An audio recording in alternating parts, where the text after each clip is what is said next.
Hello everyone. आज हम बात करने वाले हैं पार्ट 8 ऑफ इंडियन कॉन्स्टिट्यूशन के बारे में, जो कि बात करता है यूनियन टेरिटरीज के बारे में। अब इसके 239 में हम आते हैं आर्टिकल। ये बोलता है कि हर एक यूनियन टेरिटरी को प्रेसिडेंट कंट्रोल करेंगे और प्रेसिडेंट एफिशिएंट एडमिनिस्ट्रेशन के लिए हर यूटी में एक एडमिनिस्ट्रेटर अपॉइंट करेंगे। ओके, जैसे कि आप देखते हो कि पौंडीचेरी में एक लेफ्टिनेंट एडमिनिस्ट्रेटर है, एलजी भी होते हैं, लेफ्टिनेंट गवर्नर बोलते हैं उन्हें। तो आप उन्हें कुछ भी बोलिए, लेकिन वो प्रेसिडेंट के डायरेक्शंस के अकॉर्डिंग ही काम करते हैं। दिल्ली में भी हमारे एडमिनिस्ट्रेटर एक हैं, एलजी बोलते हैं हम, and that administrator is working according to the directions of the president of India. तो ये चीज़ हमको 239 बोलता है। अब हम आते हैं आर्टिकल 239 ए के ऊपर। इसमें specifically union territory of Puducherry के बारे में बात करी गई है। इसमें बोला गया है कि जो पार्लियामेंट है, पार्लियामेंट जो है वो एक एक्ट बनाएंगे और उस एक्ट के अंदर जो भी लेजिस्लेटिव असेंबली हमारी पुडुचेरी की है, उसके कॉन्स्टिट्यूशन के बारे में वो एक्ट बात करेगा। तो we already have this act which establishes the assembly of Puducherry, और पार्लियामेंट ने उस एक्ट को बनाया था। तो इस चीज़ के बारे में 239 ए बात करता है। अब प्रीलिम्स में हमको ये चीज़ याद रखनी है कि पुडुचेरी के बारे में 239 ए आर्टिकल बात करता है, और दिल्ली के बारे में हम आगे बढ़ेंगे अभी 239 ए आर्टिकल बात करता है। तो ये चीज़ हमको प्रीलिम्स के हिसाब से याद रखनी है, इसमें से क्वेश्चंस बन जाते हैं। ओके, अब जैसे कि आप देख सकते हो article 239 A this talks about the constitution of Delhi. अब दिल्ली का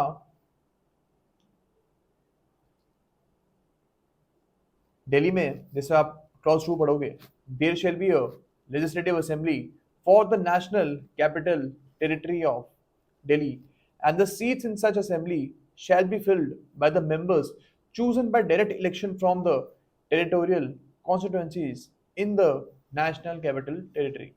ऑब्वियसली आपको पता होगा दिल्ली में इलेक्शंस होते हैं। अभी रिसेंटली जो इलेक्शंस हुए थे उसमें आम आदमी पार्टी जो है वो जीती थी। ओके, सो इसी चीज़ के बारे में, इसी प्रोसीजर के बारे में क्लॉज 2 हमारा बात करता है। ओके,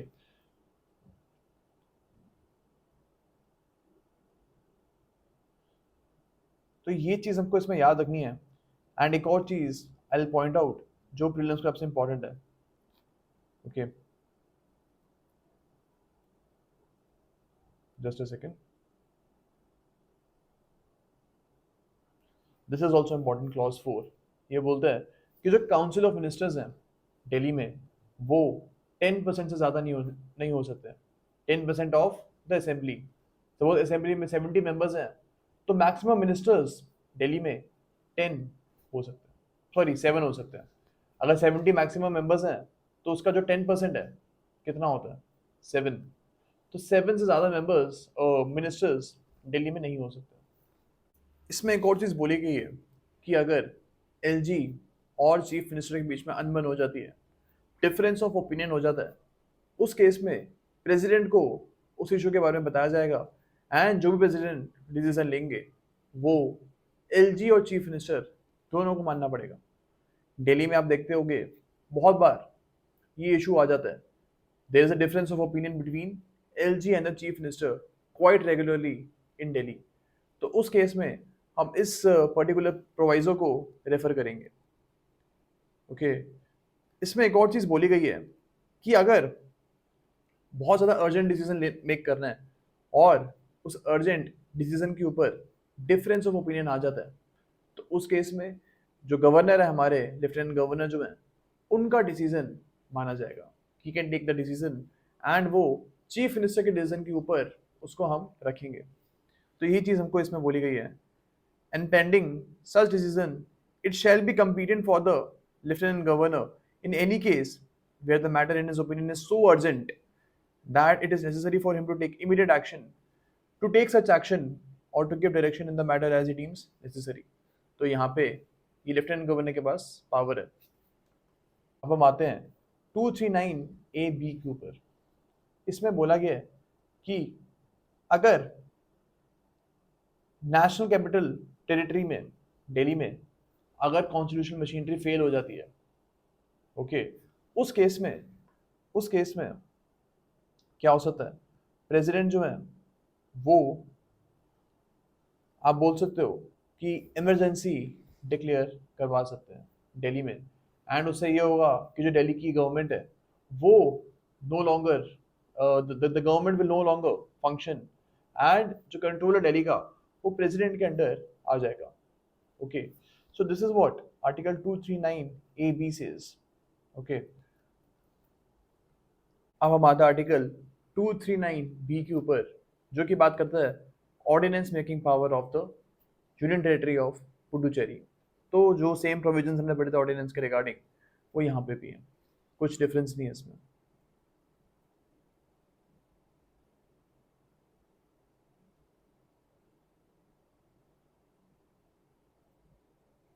अब हम आते हैं आर्टिकल 240 के ऊपर।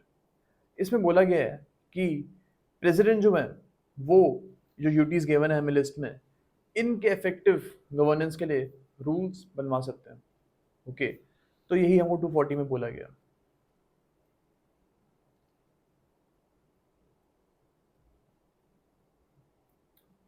अब हम आते हैं आर्टिकल 241 के ऊपर। ये बोलता है कि अगर पार्लियामेंट चाहे तो किसी यूनियन टेरिटरी के लिए हाई कोर्ट जो है वो बनवा सकते हैं। जैसे कि हमारी जो दिल्ली है, दिल्ली का भी हाई कोर्ट है, दिल्ली हाई कोर्ट। तो ये जो 241 है ये पार्लियामेंट को एम्पावर करता है to make high courts for the union territories.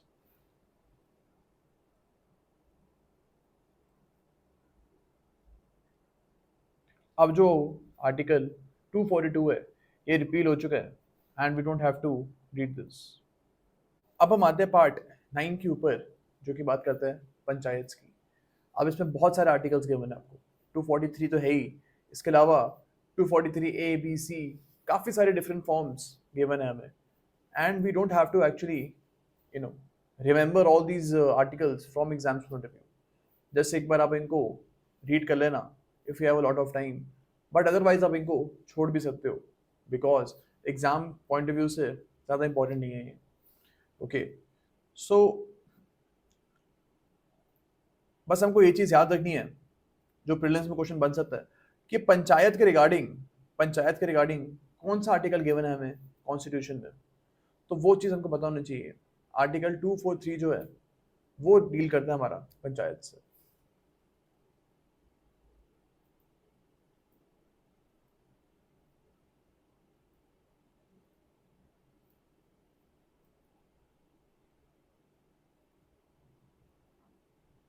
जो पार्ट 9A है ये भी म्यूनिसिपैलिटी से डील करता है, and we don't have to actually read all the provisions over here, but yes आपको ये चीज़ पता होना चाहिए कि म्यूनिसिपैलिटी से रिगार्डिंग कौन सा पार्ट बात करता है। Part 9A talks about municipalities. ये प्रीलिम्स में क्वेश्चन पूछ लेते हैं, तो आपको इसमें से बस ये बेसिक क्वेश्चन याद रखने हैं दैट पार्ट 9 में पंचायत के बारे में प्रोविजंस है, एंड पार्ट 9A में म्यूनिसिपैलिटीज के बारे में प्रोविजंस है। इससे ज़्यादा आपको प्रीलिम्स के हिसाब से याद रखने की जरूरत नहीं है अकॉर्डिंग टू मी। अब जो इसका पार्ट 10 है, this talks about the scheduled and tribal areas. Again इसके जो प्रोविजंस हैं एज सच आपको याद रखने की जरूरत नहीं है, बट इसमें आपको ये चीज़ याद रखनी है कि जो पार्ट 10 है, पार्ट 10 जो है that talks about scheduled and tribal areas के बारे में। अगर प्रीलिम्स से क्वेश्चन बनेगा तो इसी में से बनेगा, that's what I think. Okay, so part 10 तक आप देखा कि part 9 and part 10, this is not very important from prelims point of view, but you have to remember the part number, कौन से पार्ट में चीज़ें आती हैं। अब हम आते हैं इसके पार्ट 11 के ऊपर, जो कि बात करता है relationship between union and states के बारे में। ओके, अब 245 में हम आते हैं। इट सेज दैट जो पार्लियामेंट है, पार्लियामेंट के पास अथॉरिटी है कि पूरे इंडिया के रिगार्डिंग वो लॉज बना सकता है। Parliament has this authority. Okay, and जो हमारा स्टेट है, स्टेट लेजिस्लेचर है, उनके पास ये अथॉरिटी है कि उस पर्टिकुलर स्टेट से रिगार्डिंग जो भी प्रोविजंस है उसके ऊपर लॉ वो लेजिस्लेचर बना सकती है। ओके, तो सपोज यूपी है, उत्तर प्रदेश गवर्नमेंट है, तो वो यूपी के रिगार्डिंग जो भी उनको लॉज प्रोविजंस बनाने हैं वो यूपी गवर्नमेंट बना सकती है। ओके, अब आपको पता होगा एक यूनियन लिस्ट होती है और एक स्टेट लिस्ट होती है। तो जो भी यूनियन लिस्ट में मैटर्स गिवन है उनके ऊपर पार्लियामेंट लॉ बनवा सकती है, और जो भी स्टेट लिस्ट में मैटर्स गिवन है जैसे कि education, police, land, highways, highways नहीं सॉरी, ये अपना जो स्टेट की रोड्स होती हैं वो, और पीडब्ल्यूडी होता है, in all these matters state government can make laws. Okay, और कॉन्करेंट लिस्ट होती है, कॉन्करेंट लिस्ट जो होती है उसमें स्टेट और यूनियन दोनों लॉज बनवा सकते हैं। ओके, अब हम आते हैं क्लॉज 2 के ऊपर। क्लॉज 2 ये बोलता है कि पार्लियामेंट के पास अथॉरिटी है कि एक्स्ट्रा टेरिटोरियल ऑपरेशंस के लिए भी वो लॉ बना सकती है।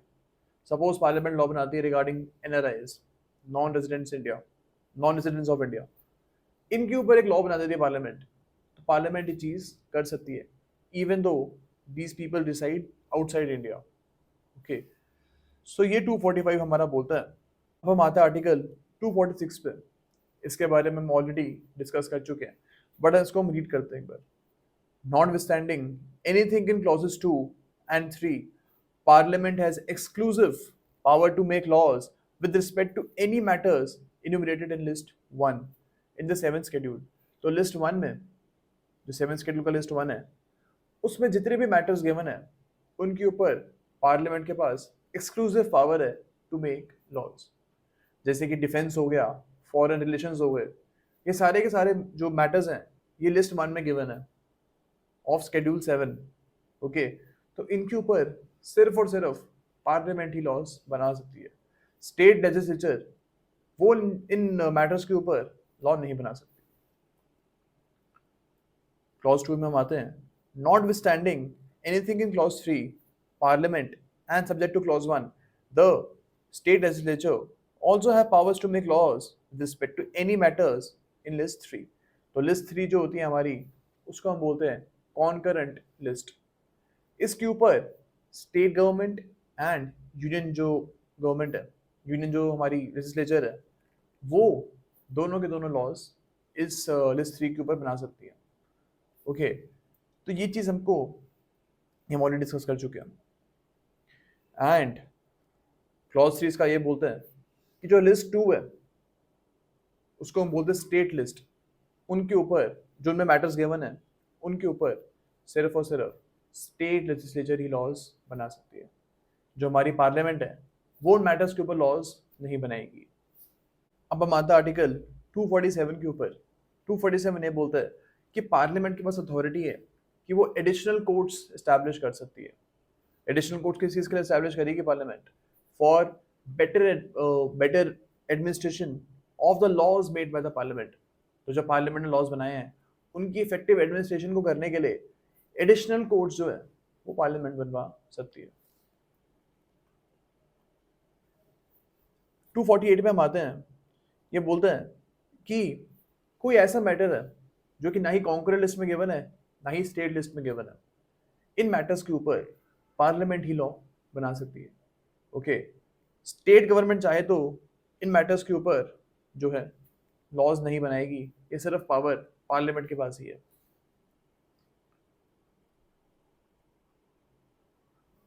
अब हम आते हैं आर्टिकल 249 पे। ये बोलते हैं कि अगर काउंसिल ऑफ स्टेट्स यानी कि राज्यसभा एग्री करती है तो फिर इन एक्सेप्शनल सर्कमस्टांसेस पार्लियामेंट के पास पावर आ जाएगी to make laws on the state list subjects. तो जो स्टेट लिस्ट में मैटर्स गिवन है उनके ऊपर पार्लियामेंट भी लॉज बना सकती है इफ राज्यसभा अप्रूव्स। ओके, और ये जो अप्रूव करना पड़ेगा राज्यसभा को, ये 2/3 मेजोरिटी से करना पड़ेगा। 2/3 majority of the members present and voting. तो सपोज अगर राज्यसभा में उस दिन 200 मेंबर्स आए थे, तो 200 मेंबर्स का जो 2/3 होगा, 200 का जो 2/3 होगा, उतने मेंबर्स को एग्री करना पड़ेगा, तभी जो पार्लियामेंट है वो स्टेट लिस्ट के मैटर्स में लॉ बना सकती है।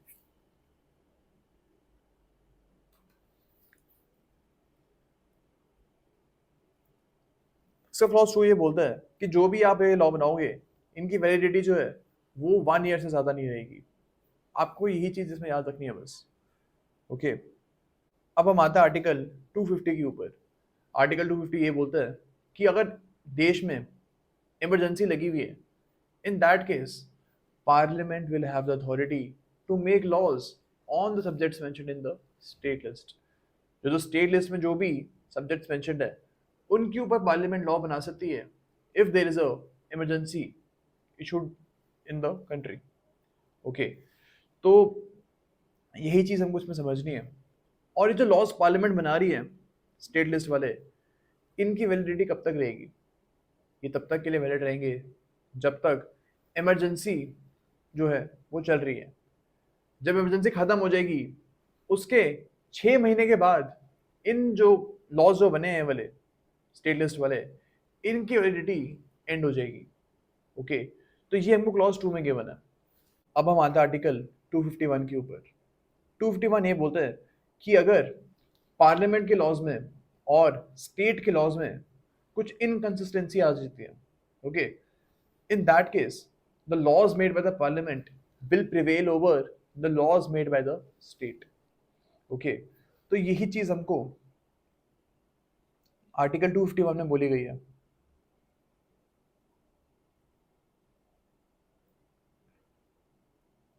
अब हम आते आर्टिकल 252 के ऊपर। ये बोलता है कि अगर दो स्टेट्स या दो से ज्यादा स्टेट्स पार्लियामेंट को रिक्वेस्ट करते हैं कि आप हमारे स्टेट्स के रिगार्डिंग एक लॉ बना दीजिए, ओके, उन लॉज को बनाने की पावर स्टेट के पास ही थी, स्टेट लिस्ट के मैटर्स है वो, सपोज एजुकेशन। लेकिन दो स्टेट्स आके पार्लियामेंट को बोलते हैं कि एजुकेशन से रिगार्डिंग जो भी मैटर्स हैं उनके ऊपर पार्लियामेंट प्लीज आप लॉज बना दीजिए। तो ऐसी रिक्वेस्ट लेके कोई दो स्टेट्स आएंगे, then parliament will make laws on दो सब्जेक्ट्स जो कि वैसे तो स्टेट लिस्ट में है, लेकिन स्टेट्स खुद आके बोल रहे हैं पार्लियामेंट को कि इनके ऊपर आप लॉज बनाइए। Okay, in that case parliament can make laws on those subjects. तो यही चीज हमको आर्टिकल 252 में बोली गई है। अब हम आते आर्टिकल 253 के ऊपर। ये बोलता है कि अगर हमारी यूनियन गवर्नमेंट ने अगर कोई भी इंटरनेशनल ऑब्लिगेशन पे साइन किए, कोई ट्रीटी पे साइन किए है, उसकी वैलिडिटी कैसे होगी, वो कैसे ऑपरेशन में आएंगे, इसको हम रीड करते हैं। Notwithstanding anything in the foregoing provisions of this chapter, Parliament has the power to make laws for the whole or any part of the territory of India for implementing any territory, agreement or convention with any other country or countries। यानी कि अगर suppose Stockholm convention है, okay, उसको India ने sign कर दिया, तो हमारे जो डोमेस्टिक लॉज हैं उनको स्टॉकहोम कन्वेंशन के अलाइनमेंट में लाने के लिए कौन लॉ पास करेगा? Parliament will have the power to make changes in the domestic laws so that वो स्टॉकहोम कन्वेंशन के अलाइनमेंट में आ जाए। या फिर यूनियन गवर्नमेंट ने पेरिस कन्वेंशन पे साइन कर दिया फॉर एग्जांपल, तो पेरिस कन्वेंशन की जो रेगुलेशंस हैं उनको मीट करने के लिए हमको में डोमेस्टिक लॉज में तो चेंज लाना पड़ेगा। तो वो काम कौन करेगा? वो काम पार्लियामेंट करेगी। एंड जो भी ट्रीटी साइन हो रही है बाय द यूनियन गवर्नमेंट, बाहर जाके जो भी ट्रीटी को साइन करते हैं, उनकी जो इम्प्लीमेंटेशन है वो पार्लियामेंट इंश्योर करेगी। अब हम आते हैं आर्टिकल 254 के ऊपर। आर्टिकल 254 ये बोलता है कि अगर कॉन्करेंट लिस्ट में कोई मैटर गिवन है, हमको पता है कि कॉन्करेंट लिस्ट में स्टेट गवर्नमेंट और यूनियन गवर्नमेंट दोनों लॉज बना सकती है। स्टेट लेजिस्लेचर और यूनियन लेजिस्लेचर यानी कि पार्लियामेंट दोनों लॉज बना सकती है। अब सपोज कोई ऐसा मैटर है जो कॉन्करेंट लिस्ट में है, इनके ऊपर दोनों ने लॉज बना दिए हैं, स्टेट ने भी बना दिया और यूनियन पार्लियामेंट ने भी बना दिया। अब यहाँ पे कौन सा लॉ प्रिवेल करेगा? यहाँ पे वही लॉ प्रिवेल करेगा जो कि पार्लियामेंट ने बनाया। ओके, तो अगर सेम सब्जेक्ट के ऊपर स्टेट और पार्लियामेंट दोनों के लॉज बने हुए हैं, इन that case the law made by the parliament will prevail. यही हमको आर्टिकल 254 बोलता है। इससे क्लॉज 2 में हम आते हैं। क्लॉज 2 का ये बोलता है कि अगर वही सेम सिचुएशन है कि पार्लियामेंट ने भी लॉ बना दी है और स्टेट गवर्नमेंट ने भी लॉ बना दी है, इन दिस केस अगर जो स्टेट गवर्नमेंट लॉ बनाया है उसको प्रेसिडेंट का अप्रूवल मिल जाता है, in that case that state government law will prevail. Suppose Delhi तो स्टेट है नहीं, सॉरी, हमारा Madhya Pradesh for example, MP ने एक लॉ बना दी है जो कि कॉन्करेंट लिस्ट का सब्जेक्ट है। ओके, और जो पार्लियामेंट है उन्होंने भी उस सब्जेक्ट में एक लॉ बनाया हुआ है। इस केस में अगर एमपी के जो लॉ है उसको प्रेसिडेंट का अप्रूवल मिल जाता है तो फिर दैट एमपी का law will prevail in the state of Madhya Pradesh. तो मध्य प्रदेश में वो पर्टिकुलर लॉ अप्लाई हो जाएगा अगर प्रेसिडेंट का अप्रूवल मिला हुआ है। सो this is what clause 2 says. यही चीज हमको इसमें समझनी है बस 254 में। अब हम आते हैं 255 के ऊपर। 255 ये बोलता है कि अगर कोई ऐसा रेगुलेशन या लॉ है जिसको प्रायर अप्रूवल गवर्नर का चाहिए था और वो नहीं मिला, प्रायर अप्रूवल ऑफ गवर्नर नहीं मिला, इन दैट केस अगर प्रेसिडेंट का भी अप्रूवल मिल जाएगा उस पर्टिकुलर रेगुलेशन के ऊपर तो ये माना जाएगा कि जो भी गवर्नर का अप्रूवल था उसकी अब नीड नहीं है। ओके, तो that is what A says. इसका ए पार्ट यही बोलता है। बी जो है ये राज प्रमुख के बारे में बात करता है। अब इंडिया में राज प्रमुख जैसा कोई डेजिग्नेशन है नहीं, सो इसकी वैलिडिटी अब नहीं है। सी पे हम आते हैं, वेयर द रिकमेंडेशन और previous sanction required was that of president by the president. तो अगर आपने पहले सपोज बिल इंट्रोड्यूस करने से पहले आपको प्रेसिडेंट का अप्रूवल चाहिए था और आपने वो नहीं लिया, लेकिन बाद में जाके कुछ टाइम बाद आपने वो अप्रूवल ले लिया प्रेसिडेंट का, इन दैट केस ये माना जाएगा कि इट इज सफिशिएंट। ये माना जाएगा कि जो प्रेसिडेंट का अप्रूवल है ये मिल चुका है उस लॉ के ऊपर। ओके, तो ये 255 हमारा बोलता है। अब हम आते हैं इसके 256 के ऊपर जो कि बात करता है obligation of states and the union. 256 ये बोलता है कि the executive power of every state shall be so exercised as to ensure compliance with the laws made by the parliament. तो जो भी स्टेट गवर्नमेंट लॉज बनाएगी, स्टेट गवर्नमेंट को ensure करना पड़ेगा कि वो पार्लियामेंट के लॉ से कुछ अलग बात नहीं बोलती है, कुछ उल्टी बात नहीं बोलती है। तो all the laws of the state government have to be consistent with the laws that have been made by the parliament. Okay,